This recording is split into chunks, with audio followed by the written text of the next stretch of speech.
Welcome back, horror fans. Today, we dive into a chilling tale from Reddit's Reddit NoSleep that combines the familiar world of Pokémon with a dark, obsessive twist.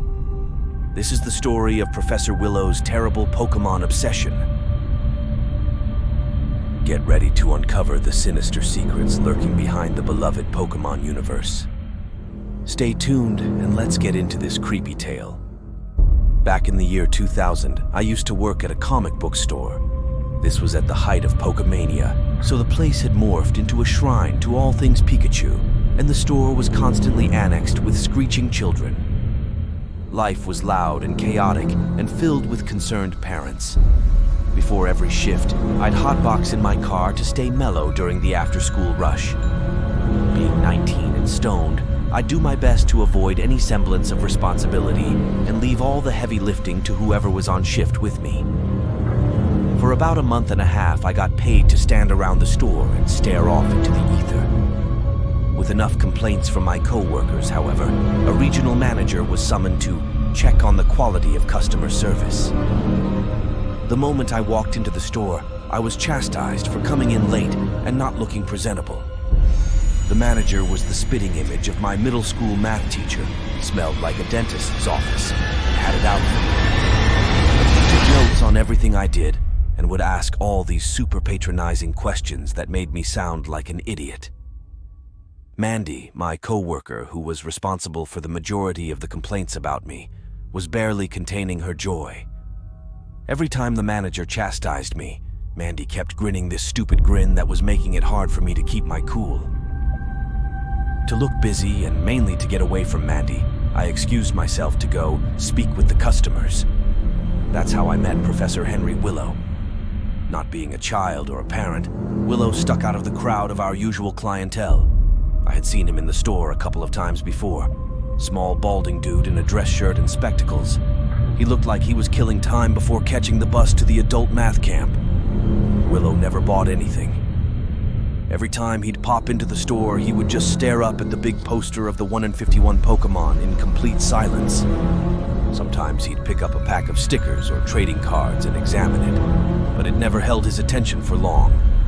He'd just stare up at that poster with a keen scientific interest, and then, when he was satiated with the cartoon monsters, he would leave the store. I wasn't certain if I could make the strange man buy anything, but at that moment I was sure I shouldn't try talking to a child in front of the stern manager lady. In as casual a way as I could muster in my crispy state, I asked the man if he needed any help. At first, Willow just stared at me as if I had arrived from another planet. It was only once his stare was sufficiently weirded out that he started to speak.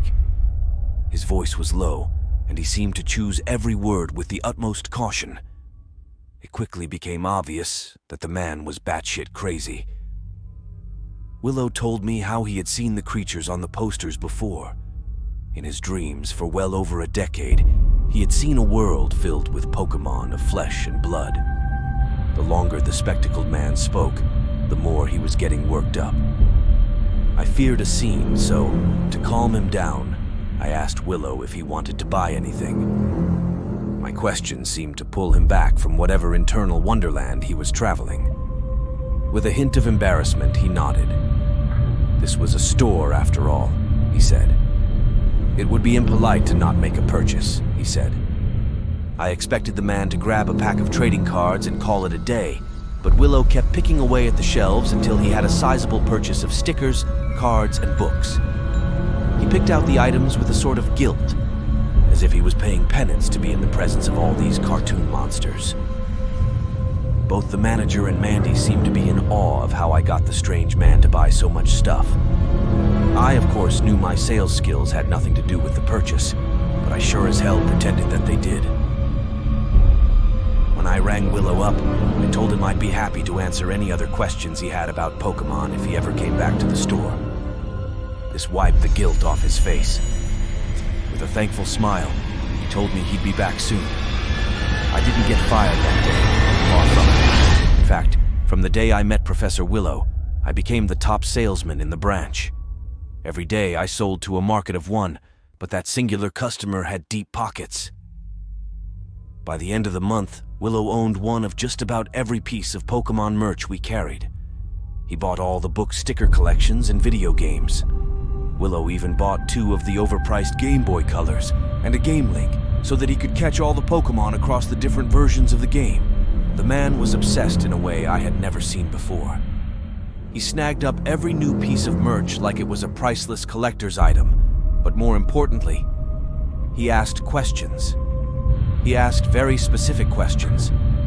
Not only was Willow interested in the origins of the Pokémon themselves, but he also wanted to know more about the society in which they existed. Who financed the Pokémon hospitals? Where did the profits from the Pokémarts go? Could the fact that all the police officers and nurses were related point to some sort of monarchical ruling power?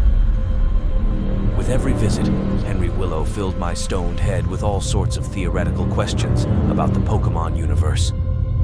Back then, I didn't make much of those questions. They were strange, sure, but the scientist was keeping me at the top of the regional sales charts and got Mandy to seethe with jealousy whenever she was on shift. Willow was generally calm. With tranquil eloquence, the scientist could philosophize about the nature of Pokémon evolution or the power hierarchies of the various criminal organizations in the Kanto region. It was only once the topic of the Elite Four and the Pokémon League championships came up that his voice tensed up. Out of all things Pokémon, it was the championship that seemed to fascinate him the most. He wanted to understand why so much resources and attention were devoted to the Pokémon gyms. He wanted to know how involved the ruling class was in organizing the tournament and what happened to the champions once they had won, or God forbid, lost. While his voice was calm and measured through most of our topics, the question of the Pokémon Championship would make his words shiver with obsession. I did not understand the man's fascination, but I did not question it. I would simply let him ramble about the implications of a regional Pokémon Championship and then happily ring up whatever merch he snagged off the shelves. Willow would ask me questions, but he seldom gave me time to answer. I wasn't a particular Pokémon expert, so it's not like I had much to add to the conversation. To Willow, I presume, I was more of a bouncing board for his ideas, a friendly face that could be paid at regular intervals to listen and nod and assure the man that nothing is unsettling about his obsession. Willow was strange, but I didn't spend too much time psychoanalyzing him. My lack of curiosity was mainly tied to the fact that I was stoned out of my mind, but Willow also didn't seem to warrant any caution. He was short, lanky, and generally timid. He seemed harmless. That was until I suggested a reason for the Pokémon Championship. I had channel surfed past a documentary about human civilization and sports the night prior, and spent a good chunk of my shift thinking about it. When Willow came in for his usual shopping binge and started talking about the Pokémon League, I thought I would tell him what I learned from the documentary. Maybe the Pokémon Championship is a way for the community to celebrate shared ideals and unite all of the Kanto region, I said.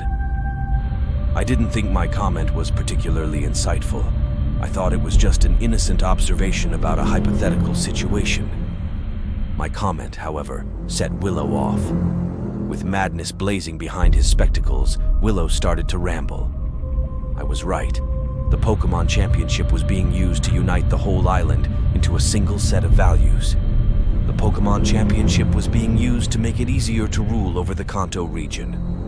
Willow's celebration of finally finding the reasoning behind the fictional universe was exceedingly loud, even for the after-school rush. Both parents and children quickly shifted their attention from the pictures of cartoon monsters to the raving scientist in the center of the store. Willow was loud, but it wasn't just his volume that was bothersome. The way he talked about the Pokémon universe was wholly disconnected from the friendly nature of the cartoon. Willow spoke about a world filled with incomprehensible monsters, about a life suffered in the husk of the old world, about a terrible existence that required a strong hand to keep order. Willow spoke about the world of Pokémon in apocalyptic terms, which made everyone around him uncomfortable. Worst yet, however, the scientist spoke about this broken, ravaged world as an inevitability. Willow yelled about the coming end of days, and how the globe would be filled with incomprehensible monstrosities that would have to be tamed through technology. I tried quieting him down, and eventually I did. But the damage had been done. Just as I calmed Willow down to speaking volume, 2 police officers entered the store. Without any hesitation, Mandy pointed out the man to the cops and insisted he be trespassed immediately. I tried sticking up for Professor Willow, but the scattering of parents in the store quickly took Mandy's side. The man was, apparently, dangerous. He had no business being around children. I put up a token resistance to the idea of the trespass, but in the end, it was my signature that ended up on the paperwork. I was a bit too stoned and had a few too many grams in my glove box to argue with the cops. Without much ceremony, Willow apologized and promised to never return to the store. Years later, I can still see his sad, teary eyes as he looked back at the shelves of Pokémon merchandise. Years later, I can still see Mandy's stupid, crooked grin. Willow's absence was quickly reflected in my sales figures. Within 2 weeks, the stern regional manager had returned. With me having been the previous top seller in the store, she was much nicer at the start of her visit. With no big spender to save me, however, I was quickly revealed to not be a very good employee. By the time the manager's visit was done, I was certain that I wouldn't hold the job past the end of the week. I left the store that day wondering about what other gigs I was qualified for that wouldn't mind me being a bit blazed on the job. It's then, as I was heading to my car, that I met Professor Henry Willow once more.